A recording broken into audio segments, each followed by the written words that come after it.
রাত ৩টে, অন্ধকারে ডুবে থাকা গ্রামের পথে একদল কিশোরের পা কাঁপছে। শহীদ মিনার সাজাতে চাই ফুল, কিন্তু কোথাও মিলছে না একটি ফুলও। শেষ আশা অন্ধপুকুরের পাশের সেই নিষিদ্ধ বাগান, যেখানে ফুল ফোটে রাতেও। ফুলের রং যেন রক্ত, যেন আগুন, কিন্তু কে জানতো ওই ফুলের গন্ধে মিশে আছে শয়তানের নিঃশ্বাস। দিদি শতবর্ষী সেই রহস্যময়ী কালো জাদুর আধার। তার বাগানে পা দিতেই বাতাস থমকে গেল।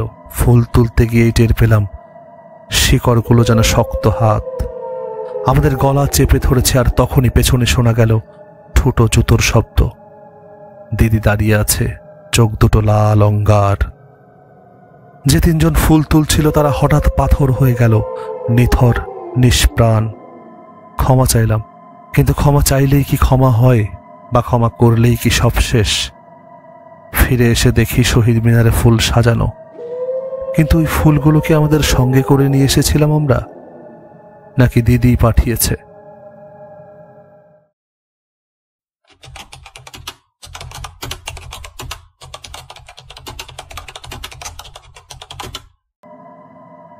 আসসালামু আলাইকুম, স্বাগতম সবাইকে ভূত বাংলোতে। আমি রায়হান বরাবরের মতো আছি আপনাদের সাথে।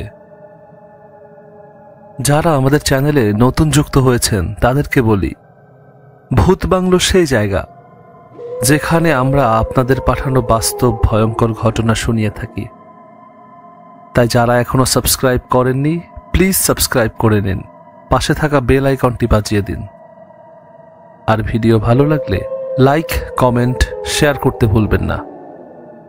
আপনার নিজের জীবনেও যদি কোনো অদ্ভুত, রহস্যময় বা ভয়ঙ্কর অভিজ্ঞতা থেকে থাকে, তাহলে সেটা লিখে আমাদের কাছে মেইল করে পাঠিয়ে দিতে পারেন bhutbanglo.com@gmail.com এই ঠিকানায়। আপনি চাইলে নিজের ভয়েসে রেকর্ড করেও আমাদেরকে পাঠাতে পারেন। ফাইলটি যদি বেশি বড় হয় তাহলে গুগল ড্রাইভে আপলোড করে লিংক পাঠিয়ে দিন।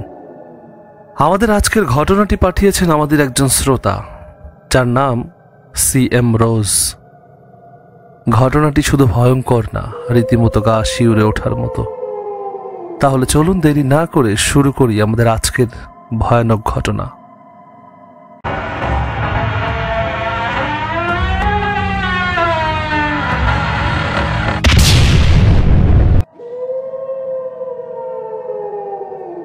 আসসালামু আলাইকুম রায়হান ভাই। আশা করি ভূত বাংলোর সকল লিসনার্স এবং আপনি ভালো আছেন। আমি আজকে যে ঘটনাটি আপনাদের সাথে শেয়ার করব, সেই ঘটনাটি আমি শুনেছি আমার এলাকার একজন বয়স্ক দাদুর কাছ থেকে। কথা না বাড়িয়ে সরাসরি ঘটনায় চলে যাচ্ছি। আমি চেষ্টা করছি তার ভাষাতেই লিখার। বলছেন দাদু। আজ যে ঘটনা আপনাদের সামনে তুলে ধরতে যাচ্ছি সেটা আমার নিজের জীবনের এক বিভীষিকাময় অভিজ্ঞতা। তবে শুরুতেই কিছু পরিচিতি দিয়ে নেওয়া দরকার, তা না হলে পুরো ঘটনা ঠিকঠাক বুঝে উঠতে পারবেন না। আমাদের গ্রামের এক কোণে, যেখানে একসময় অন্ধপুকুর নামে পরিচিত এক প্রাচীন পুকুর ছিল, ঠিক তার পাশেই ছিল সান্ডিয়াল জমিদারের পুরনো প্রাসাদ।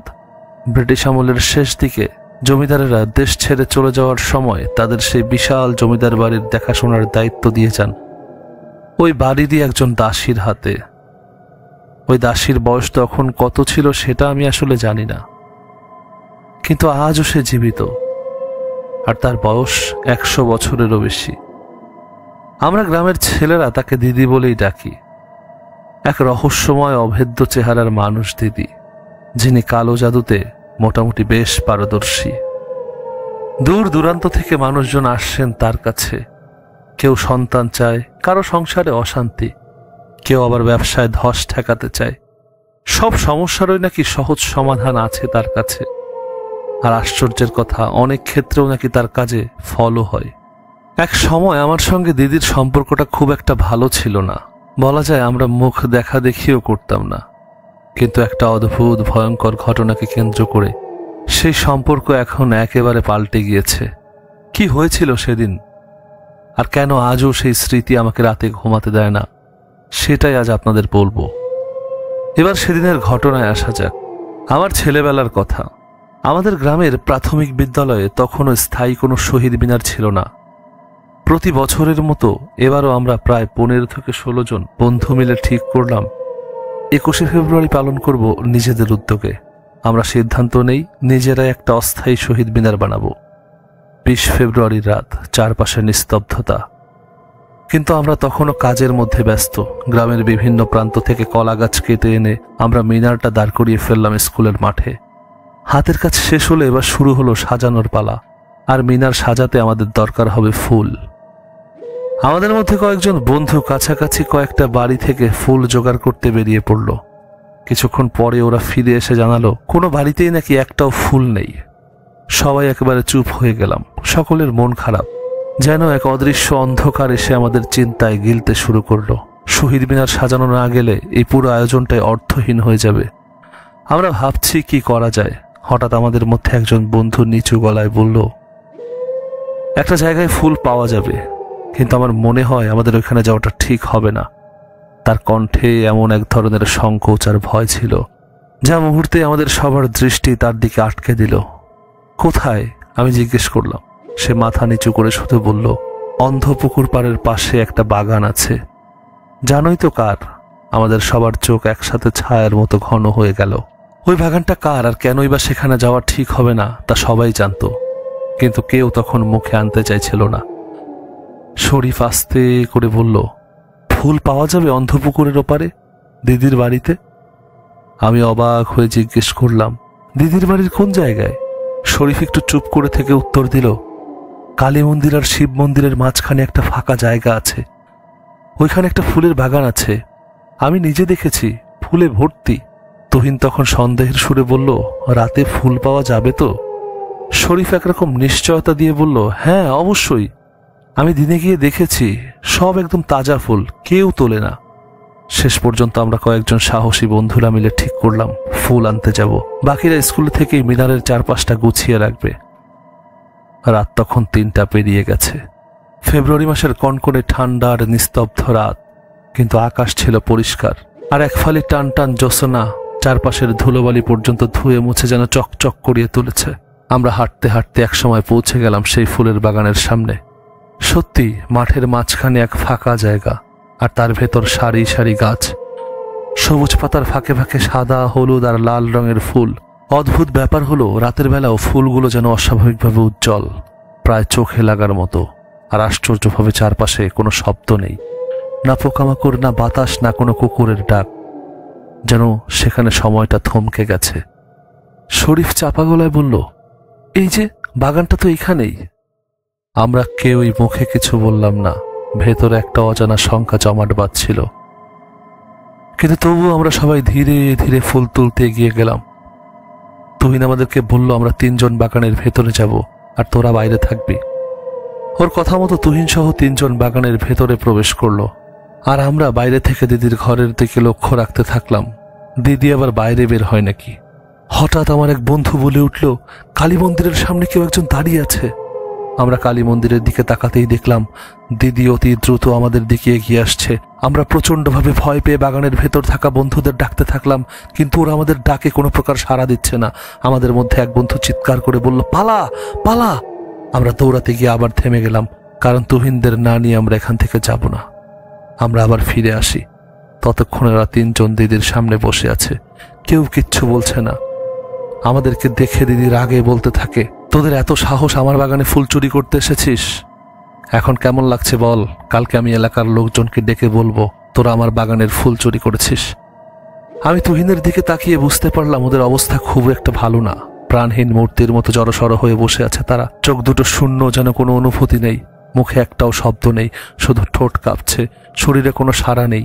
আমার মনে হলো নিশ্চয়ই দিদি ওদের উপর কালো জাদু করেছে, নইলে তারা এতটা নিস্তব্ধ হয়ে বসে থাকতো না। যদি কিছুটাও স্বাভাবিক থাকতো, এক মুহূর্তে পালিয়ে যেত। কিন্তু এখন মনে হচ্ছে যেন তাদের মনের মধ্যে কিছু একটা চেপে ধরেছে। পুরো ঘটনার মধ্যে আমি সবচেয়ে বেশি ভয় পেয়ে গিয়েছিলাম। সেটা তখনও থামেনি। বুঝে গিয়েছিলাম যদি আমরা এখানে আর এক মুহূর্তেও থাকি, তাহলে ভয়টা ভয়াবহ রূপ নিতে পারে। আমি আর কোনো কিছু না ভেবে দিদির পায়ের কাছে হাঁটু গেড়ে বসে পড়লাম। কাঁপা কাঁপা গলায় বললাম, দিদি আমাদের ক্ষমা করে দিন, আমরা ভুল করেছি। চুরি করতে আমাদের আসা উচিত হয়নি। দিদি কিছুক্ষণ চুপ করে থেকে হালকা গলায় বললেন, তোরা যদি বলতি আমি ফুল দিয়ে দিতাম, চুরি করতে কেন এলি? যা, আমি তোদের ক্ষমা করে দিলাম। দিদির কথা শেষ হতে না হতেই তুহিন সহ বাকি দুজন যেন হঠাৎ চমকে উঠল। তাদের মুখে ফিরে এলো প্রাণ, চোখে ফিরে এলো জ্ঞান। তুহিন কাঁপা কণ্ঠে বলল, কি হয়েছে ভাই? আমরা এখানে কেন বসে আছি? আমি বললাম, পরে বলবো, আর এক মুহূর্ত থাকা যাবে না, সবাই চল। আমরা হন্তদন্ত হয়ে দৌড়ে স্কুলে ফিরে এলাম। গিয়ে দেখি শহীদ মিনারের সাজসজ্জা প্রায় শেষ। আমি অবাক হয়ে জিজ্ঞেস করলাম, কিরে, ফুলগুলো কে এনে দিল? তোরা ফুল কোথায় পেলি? আমাদের এক বন্ধু পাশ থেকে বলল, কেন, তুহিন দিয়ে গেল যে। আমরা সবাই থমকে গেলাম, পেছনে তাকালাম তুহিনের দিকে।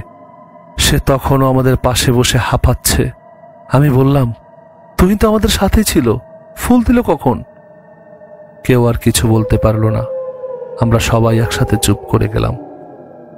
তুহিন আমাদের চোখের দিকে তাকিয়ে বলল, ভাই, আমি তো কিছুই মনে করতে পারছি না। আর সেই রাতে প্রথমবারের মতো আমার বিশ্বাস জন্মালো, যা চোখে দেখি তাই সব নয়। অন্ধ পুকুর আর শয়তানি ফুলের বাগান, সেই রাত যেন আমাদের জীবন থেকে কিছু একটা চিরতরে কেড়ে নিয়েছিল, অথবা দিয়ে গিয়েছিল এমন কিছু যার মানে আজও আমরা কেউ পুরোপুরি বুঝে উঠতে পারিনি। রায়হান ভাই, এই ছিল আমার ঘটনা। যদি ভালো লাগে পড়ে শোনালে খুশি হব। আপনি এবং ভূত বাংলোর লিসেনাররা সবাই ভালো থাকবেন, সুস্থ থাকবেন, আমাদের জন্য দোয়া করবেন।